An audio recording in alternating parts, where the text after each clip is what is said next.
ನಮಸ್ಕಾರ ಸ್ನೇಹಿತರೆ, welcome to ಅಮ್ಮ ಮತ್ತು ನಾನು ಚಾನಲ್ಗೆ.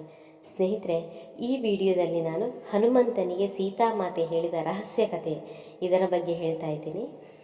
ವಿಡಿಯೋನ ಸ್ಕಿಪ್ ಮಾಡದೆ ಕೊನೆ ತನಕ ನೋಡಿ ಸ್ನೇಹಿತರೆ. ಹಾಗೂ ಯಾರೆಲ್ಲ ನನ್ನ ಚಾನಲ್ನ ಸಬ್ಸ್ಕ್ರೈಬ್ ಆಗಿದ್ದೀರಾ ಅವರಿಗೆ ಧನ್ಯವಾದಗಳು. ಯಾರೆಲ್ಲ ಆಗಿಲ್ಲ ಪ್ಲೀಸ್ ಸಬ್ಸ್ಕ್ರೈಬ್ ಆಗಿ ಹಾಗೂ ಸಪೋರ್ಟ್ ಮಾಡಿ ಸ್ನೇಹಿತರೆ. ಹಾಗಿದ್ರೆ ಈ ಕತೆ ಏನಂತ ನೋಡೋಣ. ರಾಮಾಯಣದಲ್ಲಿ ಹನುಮಂತ ದೇವರ ಇದ್ದಲ್ಲೆಲ್ಲ ಆನಂದ ತುಂಬಿರುತ್ತದೆ. ಸುಗ್ರೀವನಿಗೆ, ರಾಮನಿಗೆ, ವಾನರಿಗೆ, ವಿಭೀಷಣನಿಗೆ ಹಾಗೂ ಲಕ್ಷ್ಮಣನಿಗೆ ಮತ್ತು ಸೀತಾದೇವಿಗೆ, ಭರತನಿಗೆ, ಹೀಗೆ ಪ್ರತಿಯೊಬ್ಬರಿಗೂ ಆನಂದ ತಂದವನು ಹನುಮಂತ. ಹನುಮಂತನ ಪರಾಕ್ರಮ ನಮಗೆಲ್ಲ ತಿಳಿದಿರುವುದೇ ಸ್ನೇಹಿತರೆ. ರಾಮಾಯಣದಲ್ಲಿ ರಾಮನಲ್ಲದಿರುವ ಒಂದೇ ಒಂದು ಕಾಂಡವಿದೆ, ಅದು ಸುಂದರಕಾಂಡ. ಈ ಸುಂದರಕಾಂಡದಲ್ಲಿ ಹನುಮಂತ ಸೀತೆಯನ್ನು ಹುಡುಕಿಕೊಂಡು ಲಂಕೆಯ ಅಶೋಕವನಕ್ಕೆ ಬಂದು ಸೀತೆಗೆ ನಮಸ್ಕರಿಸುತ್ತಾ ರಾಮಧ್ಯಾನ ಮಾಡುತ್ತಾ ಅವಳಿಗೆ ಆನಂದವನ್ನು ತಂದು ರಾಮನು ನೀಡಿದ್ದ ಗುರುತಿನ ಮುದ್ರಿಕೆಯನ್ನು ಸೀತಾಮಾತೆಗೆ ನೀಡುತ್ತಾನೆ. ಇದರಿಂದ ಸಂತೋಷಗೊಂಡ ಸೀತಾಮಾತೆ ತನ್ನ ಗುರುತಿಗಾಗಿ ಚೂಡಾಮಣಿಯನ್ನು ಕೊಟ್ಟು ಒಂದು ರಹಸ್ಯ ಕಥೆಯನ್ನು ಹೇಳುತ್ತಾಳೆ ಸ್ನೇಹಿತರೆ. ಅದೇ ರಾಮನು ಕಾಗೆಯ ಮೇಲೆ ಬ್ರಹ್ಮಾಸ್ತ್ರ ಪ್ರಯೋಗಿಸಿದ್ದ ಕತೆ. ಇಲ್ಲಿ ಈ ಕಥೆಯು ರಾಮನಿಗೆ ಹಾಗೂ ಸೀತಾದೇವಿಗೆ ಬಿಟ್ಟರೆ ಬೇರೆ ಯಾರಿಗೂ ಗೊತ್ತಿರುವುದಿಲ್ಲ ಸ್ನೇಹಿತರೆ. ಹಾಗಿದ್ರೆ ಕೇಳೋಣ ಬನ್ನಿ. ರಾಮ ವನವಾಸಕ್ಕೆ ಬಂದಾಗ ಚಿತ್ರಕೂಟ ಎಂಬ ಪರ್ವತದಲ್ಲಿ ತಂಗಿರ್ತಾರೆ. ಒಂದು ದಿನ ಮುಂಜಾನೆ 4 ಗಂಟೆಗೆ ಸೀತೆಯು ಎದ್ದು ಅಂಗಳವನ್ನು ಶುಚಿಗೊಳಿಸುವಾಗ ಅನೇಕ ಕಾಗೆಗಳು ಕೂಗುತ್ತಿರ್ತಾವಂತೆ ಸ್ನೇಹಿತರೆ.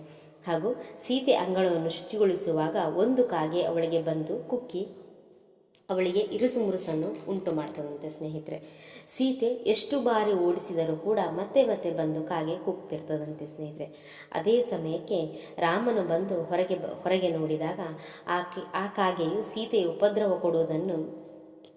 ಉಪದ್ರವ ಕೊಡುವುದನ್ನು ಕಂಡು ರಾಮನು ಒಂದು ಹುಲ್ಲುಕಡ್ಡಿಯನ್ನು ಅಲ್ಲಿ ಬ್ರಹ್ಮಾಸ್ತ್ರವನ್ನು ಮಂತ್ರಿಸಿ ಕಾಗೆಯ ಮೇಲೆ ಬಿಡ್ತಾನಂತೆ ಸ್ನೇಹಿತರೆ.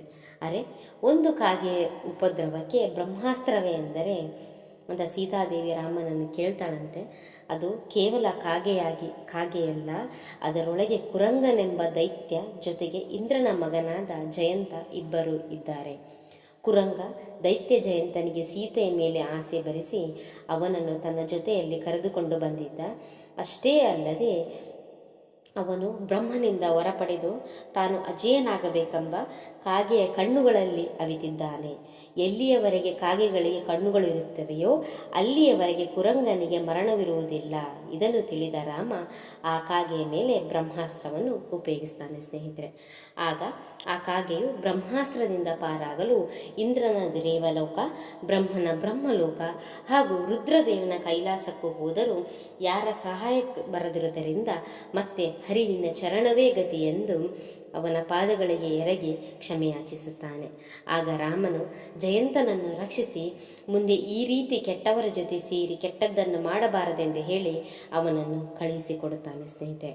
ಆದರೆ ದುಷ್ಟ ಕುರಂಗನನ್ನು ಸಂಹರಿಸುತ್ತಾನೆ. ಮತ್ತು ದೈತ್ಯನೆಂದು ಗೊತ್ತಿದ್ದರೂ ತಮಗೆ ಹೆಚ್ಚಿನ ಶಕ್ತಿ ಬರುತ್ತಿದೆ ಎಂದು ಅವನಿಗೆ ತಮ್ಮ ಕಣ್ಣುಗಳಲ್ಲಿ ಜಾಗ ಕೊಟ್ಟಿದ್ದಕ್ಕಾಗಿ ಕಾಗೆಗಳ ಒಂದು ಕಣ್ಣಿನ ದೃಷ್ಟಿಯನ್ನೇ ತೆಗೆಯುತ್ತಾನೆ ರಾಮ.